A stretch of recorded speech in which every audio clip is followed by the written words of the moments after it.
Bonsoir à tous. Majestueux dans ses habits d'archevêque, visible à l'intérieur de la bière par le chasuble par-dessus l'aube et élégamment coiffé de son mitre, Monseigneur Robert Dossé-Agneron a reçu ce vendredi les derniers hommages à lui rendus par le chef de l'État, le clergé, les sœurs catholiques, les parents et les proches. La cérémonie s'est déroulée ce matin à Bordeaux-la-Rome. Le récit, Prudence Zinsou.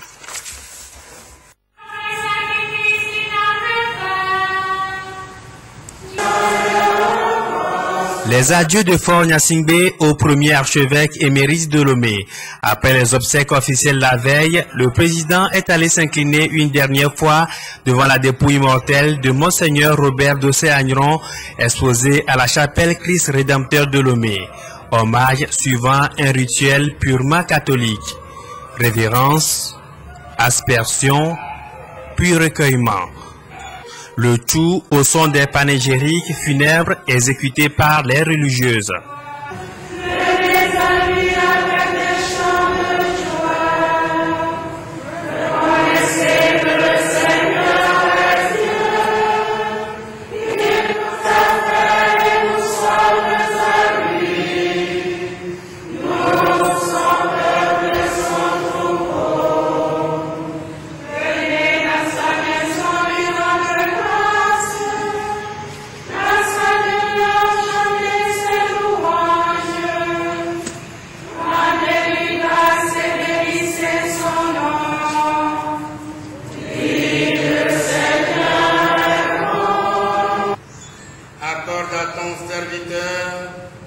Après les cantiques de deuil, entremêlés de prières de circonstances, le cortège funèbre s'ébranle pour la messe d'enterrement en direction de la paroisse Saint-Augustin d'Amoutivé pour une absoute en mémoire de celui qui a eu le mérite et le privilège d'être le premier Togolais à accéder au sacerdoce aux premières heures de l'indépendance du Togo. Et l'État aura donc marqué d'un sceau indéfectible sa présence aux côtés de l'Église catholique durant ces moments de douleur et de grande émotion. De Bordeaux-la-Rome, la dépouille mortelle sera ensuite donc conduite dans un concert de chœur, de chant, une procession avec tous les honneurs dus à l'illustre disparu. Direction la paroisse Saint-Augustin d'Amoutivé. Sur place, le glaçon conviant les paroissiens à la messe d'enterrement de Monseigneur Dossé-Agneron est toujours en présence du chef de l'État. Et sera Théo.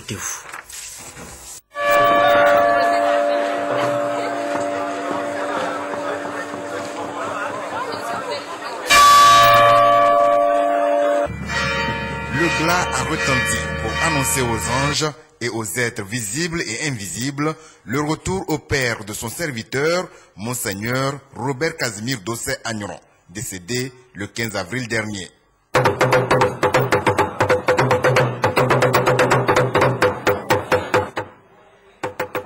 À Topani, le tam-tam parlant a invoqué les grands hommes qui l'ont précédé dans l'au-delà, tout en les invitant à l'accueillir de l'autre côté de la rive. Pendant ce temps, une longue procession démarrée depuis Bordeaux-la-Rome conduisait royalement le corps du défunt jusqu'à l'église Saint-Augustin d'Amoutivé où s'est déroulée la messe d'inhumation.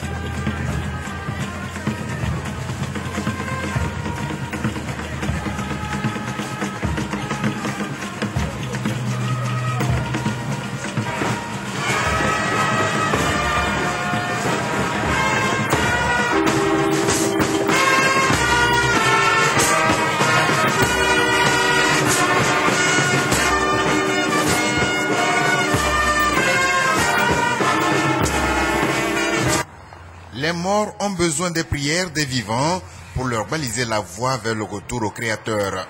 Le chef de l'État Fort Gnassingbé, qui accorde une grande attention à la chose spirituelle, est là pour prier en communion avec les autres fidèles pour le repos de l'âme de l'illustre disparu.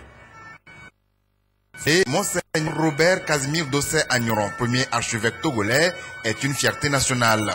Il a à son actif de nombreuses réalisations ecclésiales, sociales et culturelles.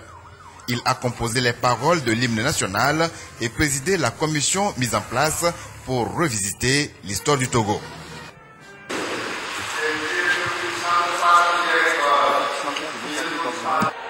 La messe est présidée par le représentant du Saint-Siège, le nonce apostolique Igo Ndagoué, en présence de plusieurs archevêques et prêtres du Bénin, du Ghana, du Togo et d'ailleurs.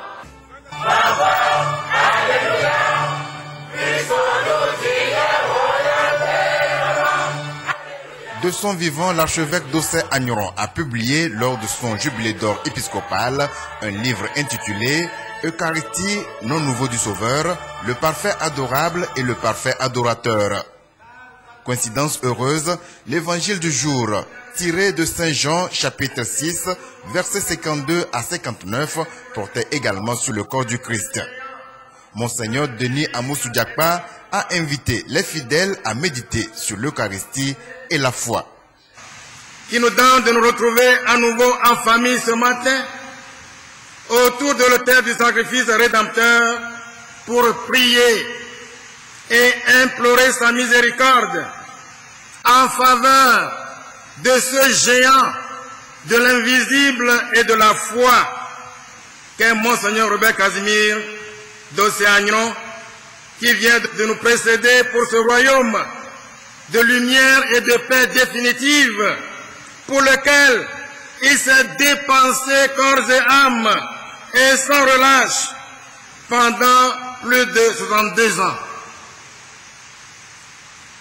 Et que notre reconnaissance filiale aille immédiatement après au Saint-Père le Pape François, qui dès le 16 avril 2014 nous a exprimé ses condoléances réconfortantes, sans oublier la famille du défunt et les fidèles de l'église Famille de Dieu de Lomé, dont Monseigneur Robert Casimir d'Ossé-Agneron a été le pasteur attentionné, généreux et zélé pendant 30 ans.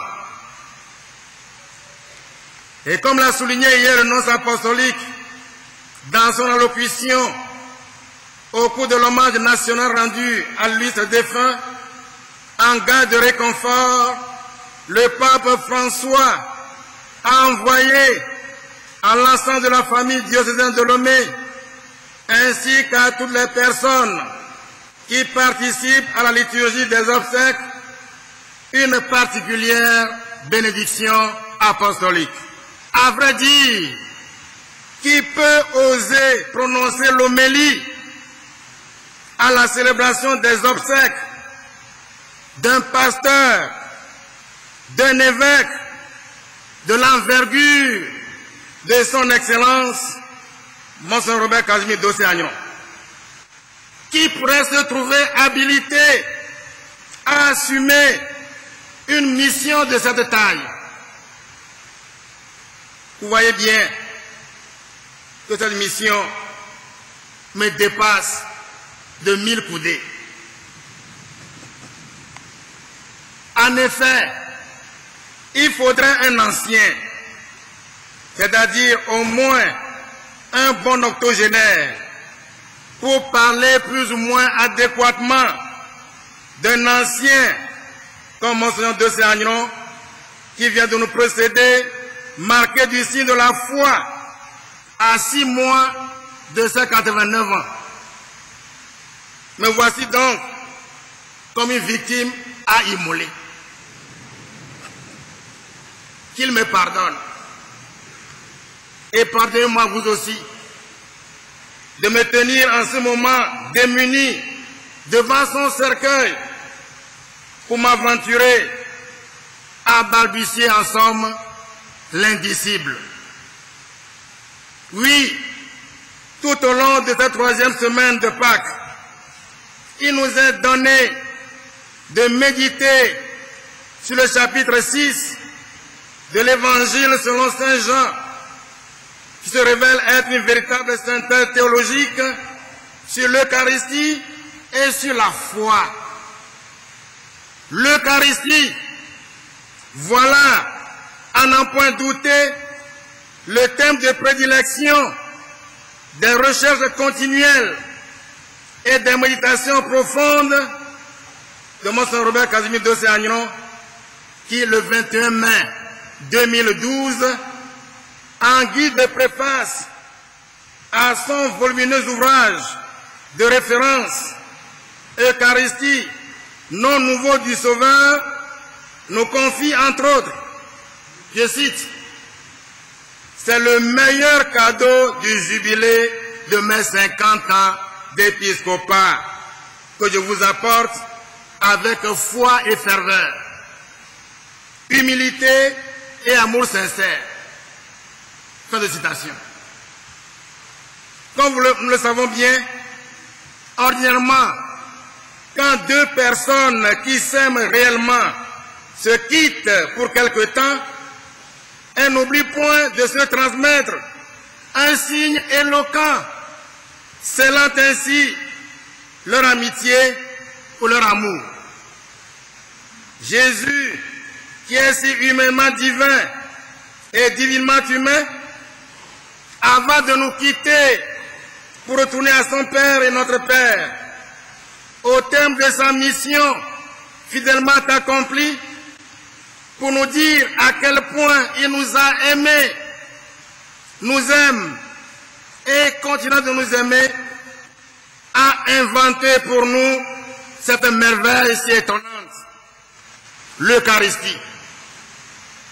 Ce très saint sacrement de son corps et de son sang, elle est le sacrement de son amour permanent pour nous, ses fidèles, et aussi pour l'humanité tout entière. Pouvait-il faire quelque chose de plus et de mieux pour nous exprimer la largeur, la longueur, la hauteur et la profondeur abyssale de son amour pour les hommes? Ce matin encore, alors que nous concélébrons ou participons à cette célébration eucharistique, arrêtons-nous un moment pour faire le point en mesurant tant soit peu l'intensité de l'amour incandescent du Seigneur pour nous. Oui, l'Eucharistie a sa naissance dans l'amour. C'est bien là le motif qui explique tout. Parce qu'il nous aimait, le Christ s'est livré lui-même à Dieu pour nous, en offrande et victime comme un parfum d'agréable odeur, comme le dit saint Paul dans sa lettre aux Éphésiens, chapitre 5, verset 2. Et il a voulu que cela continue, car le véritable amour doit pouvoir perdurer en allant jusqu'au bout de ses exigences. Par ailleurs, le mystère de l'Eucharistie est tellement riche que l'on ne saurait prétendre l'exprimer totalement par un seul vocable. C'est pourquoi l'Eucharistie, c'est le très saint sacrement. C'est le mémorial de la mort et de la résurrection du Christ. C'est le saint sacrifice. C'est la fraction du pain. La liste des noms de l'agneau est encore longue. Monseigneur Dossé Agneron s'en est allé, mais il vivra dans la mémoire des hommes qui l'ont connu et aimé. Une association des amis de Robert Casimir existe déjà. Son président, Edem Kodjo, a relevé à quel point le président de la République s'est investi depuis l'hospitalisation de l'archevêque jusqu'au rapatriement de sa dépouille mortelle. Comment à ce stade ne pas énoncer notre devoir de gratitude, d'immense gratitude au président Faure Gnassingbé. Monsieur le Président, notre association vous remercie du fond du cœur. Vous avez été tout simplement magnifique. Votre maman a fait le déplacement d'Hirson pour la mise en bière de la dépouille mortelle de notre archevêque. Vous avez fait preuve d'une sollicitude filiale de tous les instants. Vous avez assumé toutes les charges avec vigilance et sérénité. Et votre ambassadeur à Paris, Calix Mayulba, dont le dévouement et le dynamisme le disputent à la redoutable efficacité, a été tout aussi magnifique. Un adage bien de chez nous dit ceci: si ton frère fait quelque chose de bien, il faut le reconnaître. Monsieur le Président, Owento, Akpe.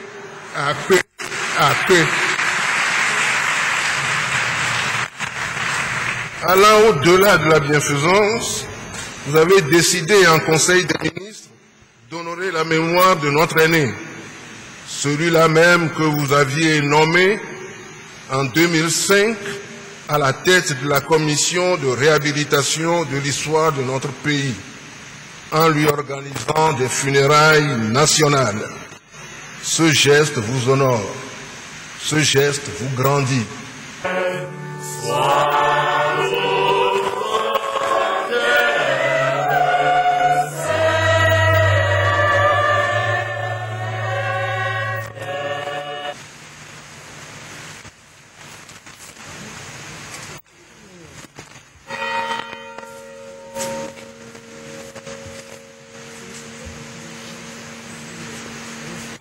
Après cette messe d'enterrement, le premier archevêque togolais a été conduit à sa dernière demeure par une longue procession à laquelle a pris part le président de la République, entouré du Premier ministre, du président de l'Assemblée nationale, du clergé, des chevaliers de Saint-Jean et d'une foule de fidèles.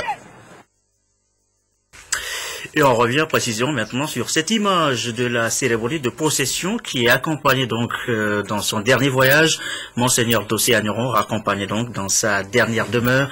Le chef de l'État, aux côtés de la communauté chrétienne, a également pris part à cette procession. Regardez.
Et voilà des hommages rendus depuis hier à un homme à la dimension exceptionnelle. Hommage de la nation, hommage du président de la République. Le chef de l'État a assisté encore ce vendredi aux deux offices à la procession. On a remarqué au passage que s'en vendredi des applaudissements nourris pour le chef de l'État. Tout à fait. Hier, des hommages officiels ont été rendus à l'illustre disparu, Monseigneur Dossé Agneron, hommage décidé par le président de la République au nom de la nation. C'est l'acte numéro 1. Ce matin, le chef de l'État est allé s'incliner à Brodahome devant la dépouille mortelle du grand prélat qui a tiré sa révérence le 15 avril dernier. C'est l'acte numéro 2. Quelques minutes plus tard, et toujours en présence du chef de l'État, un grand culte catholique a été concélébré par une pléiade de dignitaires catholiques à l'église de Saint-Augustin d'Amoutiévé. C'est l'acte numéro 3. Le quatrième et le dernier acte de ce film que nous intitulons à l'occasion Reconnaissance a été écrit et joué par l'homme de la rue, citoyens anonymes, qui n'étaient pas à l'église mais massés tout le long du dernier parcours du cortège funèbre. Spontanément, ils ont tenu, à leur manière, par des applaudissements, des acclamations, à rendre hommage à celui qui vient de nous quitter, mais aussi à rendre hommage au président de la République pour avoir décidé d'honorer la mémoire de Monseigneur Dossé Agneron, ce grand homme qui s'est complètement investi dans sa tâche depuis les premières heures de l'indépendance de notre pays pour améliorer l'ordinaire des Togolais. C'est ce que révèlent les nombreux témoignages faits depuis hier par ceux qui en avaient l'opportunité. Nous entrevoyons également à travers ces acclamations de la foule des gestes simples d'encouragement à l'endroit du président de la République, une manifestation de sympathie, de soutien et surtout l'expression spontanée d'une grande affection, d'une grande considération. Mais le meilleur hommage que nous puissions rendre en ce jour au chef de l'État, c'est que chaque Togolais ait conscience de ses propres responsabilités et accomplisse les tâches qui sont les siennes avec conscience professionnelle, honnêteté et patriotisme, avec pour objectif l'intérêt du Togo.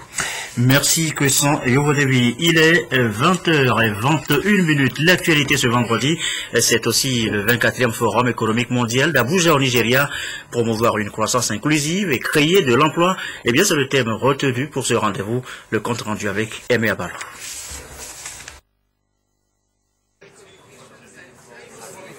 C'est la première fois que l'Afrique de l'Ouest accueille le Forum économique mondial consacré au développement de tout le continent noir. Pour cette 24e édition, 1 millier de délégués sont 10 pays dont le Togo y ont pris part à Abuja, la capitale politique du Nigeria.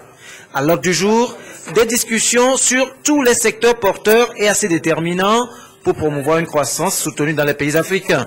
L'industrie, le tourisme, les finances, la santé, l'énergie et surtout l'emploi des jeunes. Les participants ont échangé des expériences sur les bonnes pratiques à adopter pour réduire le chômage des jeunes. Le Forum économique mondial avait pour nous un intérêt dans la mesure où nous sommes des formateurs. Nous préparons les jeunes pour le marché de l'emploi, pour les métiers de demain. Pour cela, il faut écouter les opérateurs économiques, surtout ceux-là qui sont engagés dans des secteurs économiques porteurs. Et quelles compétences doit-on développer mieux pour que les jeunes, une fois sortis de l'école, ne traînent pas trop pour trouver du boulot. Donc on a discuté d'éducation et de compétences. Autre panel, le débat sur la croissance inclusive en Afrique en mettant en valeur l'agriculture et le renforcement du pouvoir économique des femmes.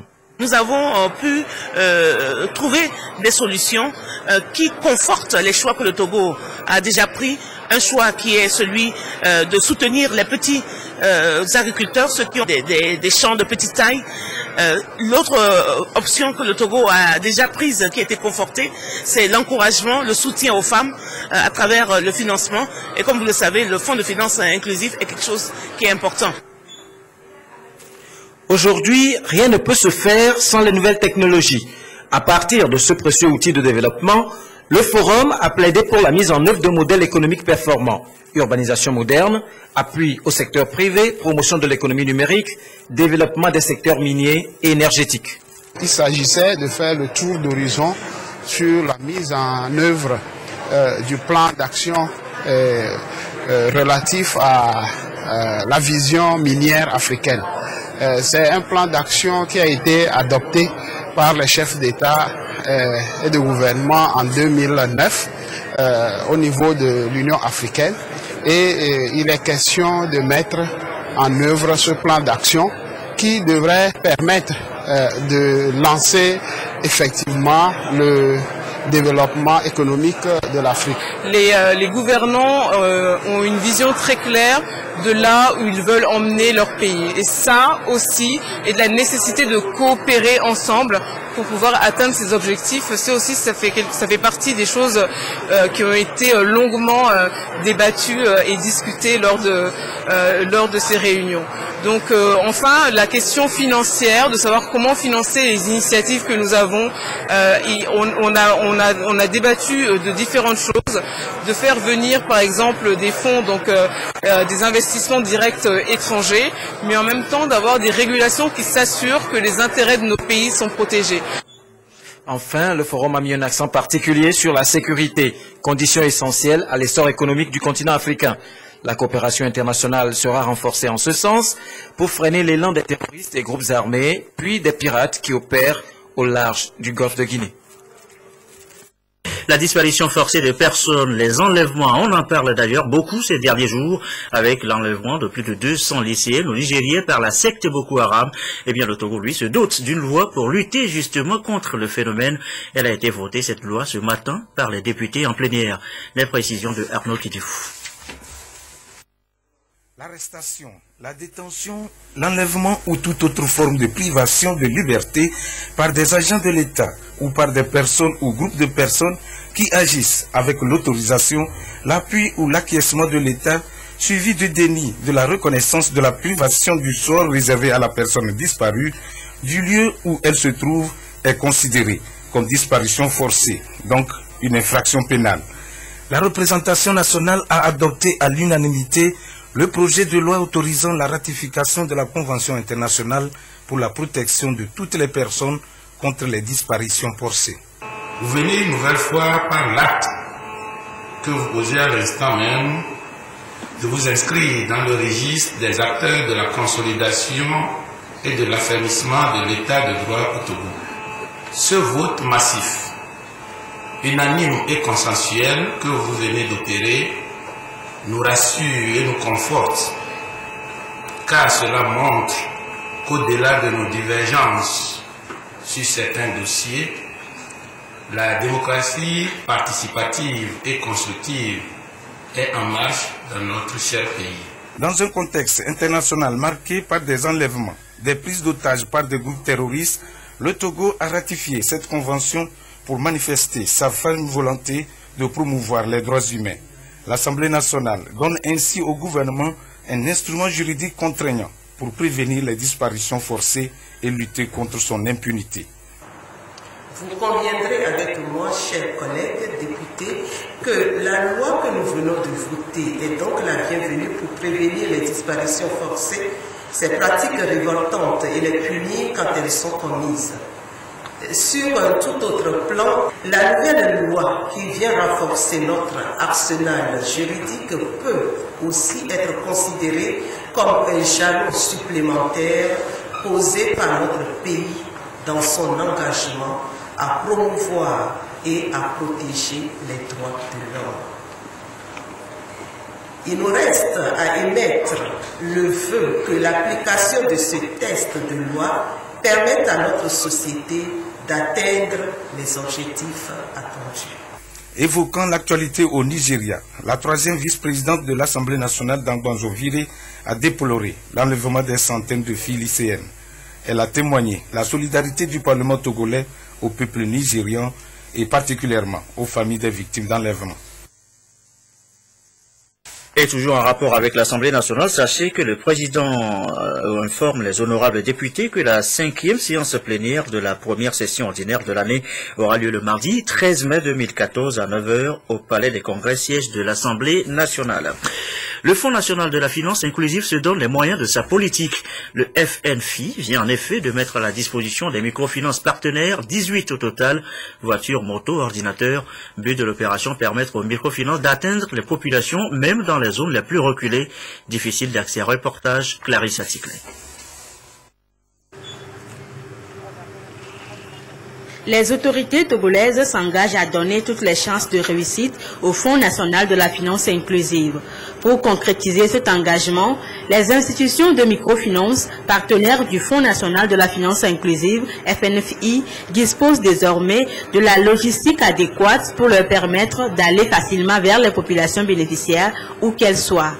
4 véhicules 4x4, 63 motos, en plus de 105 ordinateurs portables, le tout estimé à environ 245 millions de francs CFA viennent d'être mis à leur disposition. Une logistique destinée à favoriser un bon démarrage et ce dans les meilleures conditions du premier produit du FNFI, accès des pauvres aux services financiers. Ce geste s'inscrit dans le cadre de l'appui logistique que le fonds s'engage à apporter aux prestataires de services financiers pour leur permettre de faire le travail correctement. Et ce travail, qu'est-ce qu'il faut? C'est aller dans les zones les plus reculées de notre pays, là où on n'a pas le courage d'aller, parce qu'on n'a pas les moyens qu'il faut, aller toucher ces bénéficiaires potentiels, leur faire le crédit. Mais avant de faire le crédit, leur apporter la formation. Parce que pour avoir un crédit, il faut savoir, on doit vous apprendre à le gérer. Comment le rembourser. L'activité que vous voulez mener avec le crédit, on doit vous apprendre comment mener cette activité-là. Donc, il y a un travail de formation à faire et il faut être sur le terrain pour faire cette formation-là. C'est conformément aux conventions de partenariat signées entre le Fonds national de la finance inclusive et 18 prestataires de services financiers qui sont des institutions de microfinance accréditées que cet appui institutionnel et logistique a été accordé. De Lomé à Saint-Cassé, tous les prestataires de services financiers bénéficieront de cet appui afin de faire un bon suivi des opérations de microcrédit. On en vient maintenant aux journées portes ouvertes lancées hier par le ministre Adi aux têtes à Yassor. Nous l'annoncions en troisième titre. Eh bien, elle concerne les documents d'identification, passeport, carte d'identité, permis de conduire et j'en passe. Qu'est-ce qu'il faut en savoir? Les explications, les précisions, Eric Djanipo, Ramdan Bassina. Depuis quelques années, le Togo s'est engagé dans une vaste réforme de l'administration, y compris la modernisation des documents d'identification. Pour mieux rapprocher l'administration des populations, le ministère de l'économie et des finances a lancé officiellement les journées portes ouvertes sur les documents d'identification et de voyage. Il est apparu nécessaire de mettre en place une stratégie de communication pour permettre aux demandeurs éventuels de ces documents de s'imprégner des procédures en vigueur pour les obtenir. C'est dans cet objectif précis que le comité ministériel de suivi des redevances au titre des documents d'identification a instruit toutes les structures impliquées pour la tenue des journées portes ouvertes. À présent, nous ne pouvons que nous féliciter des avancées considérables et des acquis réalisés dans ce domaine, car notre passeport est dorénavant un label de confiance. D'ailleurs, il n'est pas superflu de mentionner que la justesse de cette vision futuriste que le chef de l'État a eue à l'époque est de nos jours confirmée par l'Organisation de l'aviation civile internationale qui demande à tous les États d'aller vers le passeport à puce. Durant cette période, il sera délivré des cartes d'identité nationales, des certificats de nationalité, des passeports, des titres fonciers sécurisés, entre autres. Ceci avec des procédures simplifiées et rapides. Aujourd'hui, nous lançons ces journées portes ouvertes pour permettre à chaque citoyen de savoir et de comprendre comment est-ce qu'il faut obtenir ces différentes pièces d'identité nationale. Durant cette période, essentiellement, on va faire de la sensibilisation, de l'information au plus grand public, aussi bien de Lomé qu'à l'intérieur du pays. Ces journées portes ouvertes s'organisent aussi à Tchévié, Palimé, Atakpamé, Sokodé, Kara et Dapan. La visite des stands aménagés par les différents ministères a permis à la population de s'informer et de bénéficier des services offerts par le gouvernement. Et voilà, c'est la fin de cette édition quelque peu longue due à la densité de l'actualité ce vendredi. On se quitte sur les hommages, les derniers hommages rendus ce matin, ce vendredi, à Monseigneur Robert d'Océanon. Et d'abord l'office des défunts à Brodaromé, la messe d'enterrement ensuite à la paroisse Saint-Augustin d'Amoutiévé. La dépouille a été raccompagnée dans une longue procession. Le chef de l'État a assisté aux deux offices et à la procession, on l'a vu tout à l'heure en image. La météo juste après, les prévisions tout à l'heure de Rachel Aokou, 21h, l'émission au cœur de la nation. Franck Missité et ses invités. Nous parlerons donc ce soir de l'APS, l'accès des pauvres aux services financiers. 22h30, nos dernières infos. Isidore Koubatine.